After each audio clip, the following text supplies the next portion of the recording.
morning, everybody. It is 8:45 now, and Kristin Kreuk is here. She is the star of Beauty and the Beast, which will be premiering on Showcase on October the 11th. Good morning. Good morning. Nice to have you here. Thank you. We're going to talk about Beauty and the Beast, but first we have to talk about Smallville. The fans of that show are serious. Yes, they're serious fans. Yeah, there are some people that worked here when we were having a show meeting yesterday. Like, they were we almost came to fisticuffs about who was into who, and no, you're wrong, and that was this person's cousin. And I'm like, what is happening right now? Well, it went for a decade, and it's like a sci-fi series, so that fan community is really intense and committed to their shows and their characters and their relationships, and, you know, like there were fights. People like that go to conventions and stuff. Yeah. But lots of people go to conventions. Yeah, dress up. But they're, for Smallville, you can't really dress up necessarily. You could for some of the characters, yeah. Right. But it was just some of our regular old staff, but they were into that show. And I was reading that, is this correct, that you sent off your reel and you were the first person hired for Smallville? Is that right? Yeah, we had casting directors in Vancouver for the show, and they had them all over the place, and they sent my tape down, and I ended up being cast first in December, probably the year before we shot.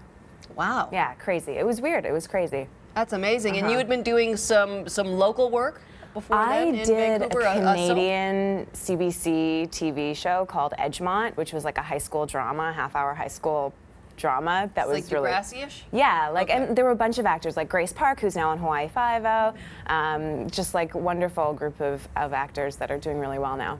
I know a lot of people are looking at you going, wow, okay, what is she? You're just, you know, you're... What is she? Yeah, that's what I get asked that. Yeah, you get asked that. I know. What are you? What do they think you are? Yeah. Well, you know, I think people can't tell sometimes. I kind of fit into lots of Asian. Yeah. There's a little bit of, well, I'm pretty much European. half Chinese, half Dutch. How cool is but that? my mom's side is, like, my grandmother's from Jamaica, so she's a little bit mixed there. My mom was born in Indonesia, but it's mostly Chinese blood, so I'm kind of like jumbled up a little bit. See, look what happens when the world comes together. I know. Yay! And you haven't had any work done. No, not that I know of. Unless it happened in my sleep or something. Like 22. Not that I know of. Here you go. I think that's fun. It gives you such a great perspective on the world because It you have your does. mom and then your dad and a whole extended It's family. it feels very Canadian. Yeah. You know, like Yeah. I really like You're that. having to constantly explain it, and so you're very familiar with your heritage. Yeah, and my mom's very, like, I feel very Canadian. Like, I was born in Vancouver. I feel very much like I'm multicultural in that sense, but it's different than in the States where, like, I feel like, as a very broad generalization, the groups are much more defined. Like, here I feel like we mix together a little What bit are you more. eating for Thanksgiving?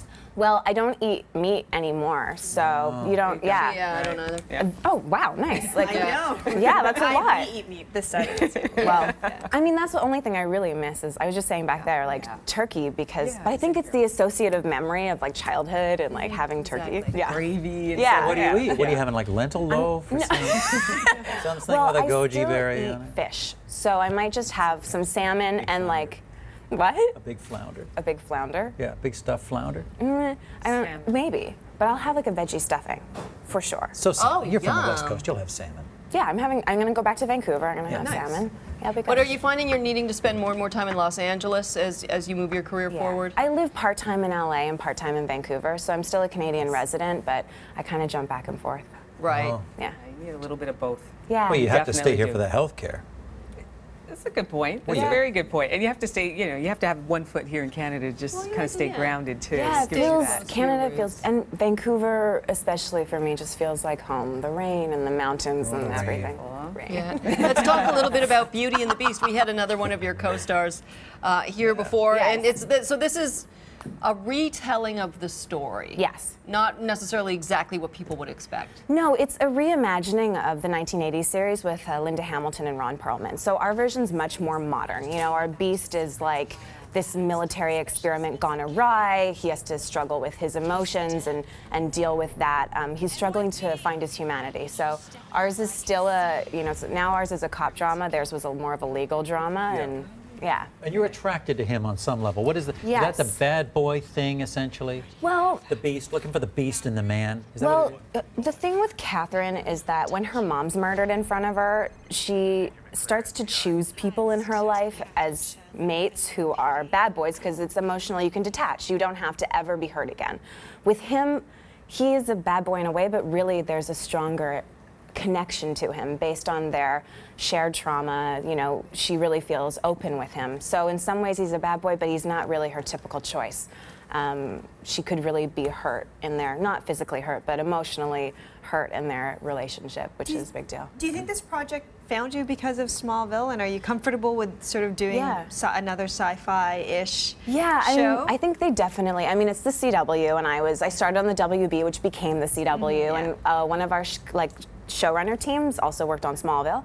So I think I'm comfortable with it, and it's not super sci-fi. It's very rooted in reality. In some weird way, it could possibly have occurred, you know, in our reality right now. So it's not like they're aliens. Yeah, and thank God there's no vampires in it. There are no vampires. You're sick of vampires? Well, aren't you? I don't watch any vampire shows. But that Twilight thing, there's people in I know. Vancouver going on Twilight tours. They take them up into the woods in North Vancouver and say, look at the woods. This is a stump that Robert Pattinson walked And they're by. like, yes. People take There are pictures. some diehard fans, just like they're diehard Smallville fans. They just they just latch on to a story. They And really do. I know so many guys who just had a big crush on you. What's the strangest thing you've ever, like a fan letter or people showing up on the set? I've had someone show up at my trailer doorstep before we had good security, who gave me a 10-page letter about how he was going to save me and take care of me. From Lex Luthor's? Or is he just Yeah, saying stuff like that, Yeah, okay. you know. Okay. But I get that a lot, that kind of thing. 10-page letters. You know, You've got a collection of them. How would you describe your career so far? Would you say, I've been lucky, you I've said, been lucky. yeah, would you say it? I've been really, really lucky. I don't know. My first professional audition, I got a show, and it went for 5 seasons, you know, and then I got another show, and it went for 10. I did 8 of them, and it was just, I've been really blessed, and I never expected it of my life, and I feel really grateful that I've had that experience. Well, we wish you every continued success. Thank you. Kristin Kreuk and Beauty and the Beast premieres October the 11th, 9 p.m. on Showcase. Terrific meeting you. Happy Thanksgiving. Thank you, you too.